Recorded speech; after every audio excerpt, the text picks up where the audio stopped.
Loud speaker के क़वानीन की खिलाफ वर्जी पर gel Devendra Fadnavis Maharashtra में कानून बदलने की तैयारी कर रहे हैं। जी हाँ नाजरीन, महाराष्ट्र के वज़ीर आला देवेंद्र फडणवीस ने मजहबी मुकामात पर लाउड स्पीकर के हवाले से बड़ा ऐलान किया। इन्होंने कहा कि मजहबी मुकामात पर नस्ब लाउड स्पीकर की इजाज़त मनसूख कर दी जाएगी अगर वो उसूलों की खिलाफ वर्जी करते हैं और मुकर्ररा डिसेबल की हद से ज़्यादा शोर करते हैं। इसका मतलब है कि अगर आप लाउड स्पीकर बहुत ज़्यादा शोर करते हैं तो इनकी इजाज़त मनसूख कर दी जाएगी। सीएम फडणवीस ने कहा कि मुकामी पुलिस इंस्पेक्टर इस बात की जाँच करेंगे कि आया मजहबी मुकामात पर लाउड स्पीकर लगाने की इजाज़त दी गई है या नहीं। PI क़वायद की खिलाफ वर्जी करने वालों के खिलाफ भी कार्रवाई करेगा। वज़ीर आला ने महाराष्ट्र में लाउड स्पीकर से मुताल्लिक़ कानून को तब्दील करने का भी इशारा दिया। फडणवीस ने यह भी कहा कि अब से लाउड स्पीकर लगाने की इजाज़त सिर्फ आर्जी तौर पर दी जाएगी, किसी खास मकसद के लिए मुस्तकिल तौर पर नहीं। इन्होंने इस मामले में पुलिस को सख्त हिदायत भी दी है। रात 10 बजे से सुबह 6 बजे तक लाउड स्पीकर नहीं।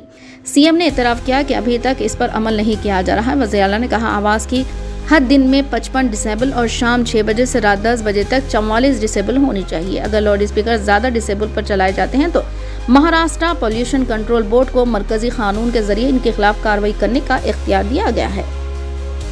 कोणालाही सरसकट या ठिकाणी भोंग्यांची परवानगी देण्यात येणार नाही, ही निश्चित कालावधी करताच देण्यात येईल। या ठिकाणी उल्लंघन होईल 55 डेसिबल आणि 45 डेसिबलचं त्यांना पुन्हा परवानगी देण्यात येणार नाही। जे काही भोंगे असतील त्याची जप्ती केली जाईल।